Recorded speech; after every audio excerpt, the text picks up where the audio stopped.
Peace. It's Terrell, the Lion Martial Arts Academy. This is more of a video response. If you check out this video, The Brutal Truth,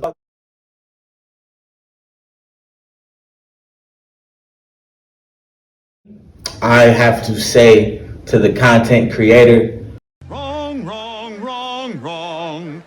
Wrong, wrong, wrong, wrong. traditional martial arts is not dying. Honestly, all martial arts will end up going the way that traditional martial arts is going. Everything has an ebb and a flow to it, ups and downs. The reason why it seems as if traditional martial arts is dying is because MMA, BJJ, that's the hot thing right now, right? MMA dealing with Muay Thai or some boxing or wrestling, and then BJJ mixed in. Like, that's what's hot. That's the new stuff. It has great marketing because UFC is hard to beat. UFC's marketing is on a grand scale, right? And so since it's the new thing, everybody's enamored with it, everybody wants to do it, but guess what? It's not gonna last for long.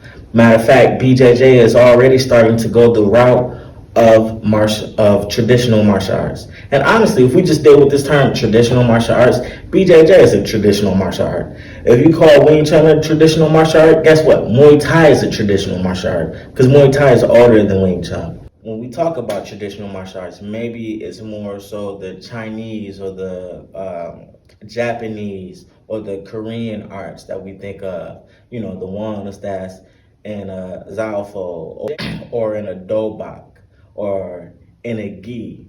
You know, so we're thinking about these different uniforms that they may wear, which granted BJJ, you know, they have gi and no gi. There are becoming more and more BJJ practitioners who may get their black belt, and as they get their black belt, they might not do competitions, but they open up a school. When you start to turn it more into a business and you get more people who aren't serious about competitions, they just want to have something that they can do outside of work, then the skill levels begin to dwindle because they're not devoting their entire time to it. Or the other part is because they're not in competitions, they're not going against multiple people to further hone their skills. Right now, BJJ black belts mean something. There was a time where karate black belts meant something. There was a time where having Kung Fu black belt, it meant something. Hapkido, having a black belt in Taekwondo meant something. You know, but as time goes on and you have to transfer it from just pure training for a couple of people, tools and fuels, and you need to spread it out to the masses, and it needs to be a business. And when it becomes a business, now you need to have people constantly coming in to keep the business afloat, because if the business dies, that kills everybody's training abilities. People aren't putting in the hours like they used to. You know, you practice a technique 1,000 times before you left the kiun or left the dojo back in the day. People not doing that. People might do it 100, maybe. And if it's 100, it might be a sloppy 100. But anyway, I digress. But because everybody was so serious back then, we do have a few schools that's serious now. And as everybody knows what to do against jab, cross, hook, uppercut, shoot, right? Double leg takedown, single leg, Kimura, rear naked. You know, as people train these movements and we see it all of the time, guess what? BJJ was a novelty when it first entered the UFC. Muay Thai, a novelty. Wrestling, a novelty. Well, as everybody do these arts, guess what starts to become a novelty? Kung Fu, karate, Hapkido.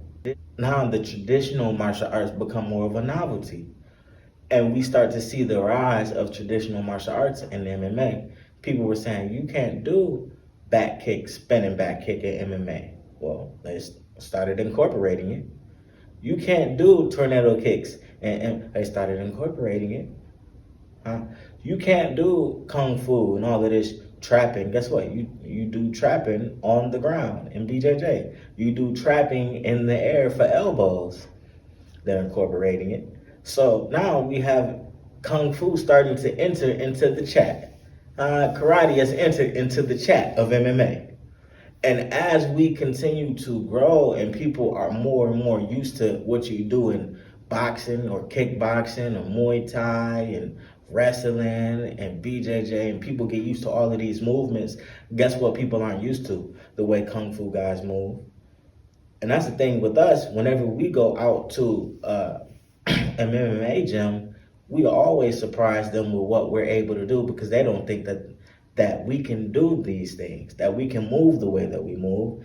And also, we get strikes in from places they're not used to, because we look at it differently, so we strike you from different angles. So as everybody get used to what's new, then what's old starts to become what's new again, because everybody has forgotten what is old. And the old stuff becomes a new novelty. And then you start going to Kung Fu like, oh, this is an interesting movement. Let's see how this works. And then it starts working and more people like, you know what? Let's do more and more of this.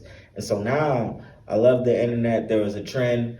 It was a downfall of Kung Fu and traditional martial arts, but now it seems to be on the upswing, because it has given a voice to those who may have a small school like me, who really train and do what they do and know what they're doing, but now that they have a voice and they're able to get it out there and they're able to show that, hey, we know what we're doing with this. So no, traditional martial arts isn't dying.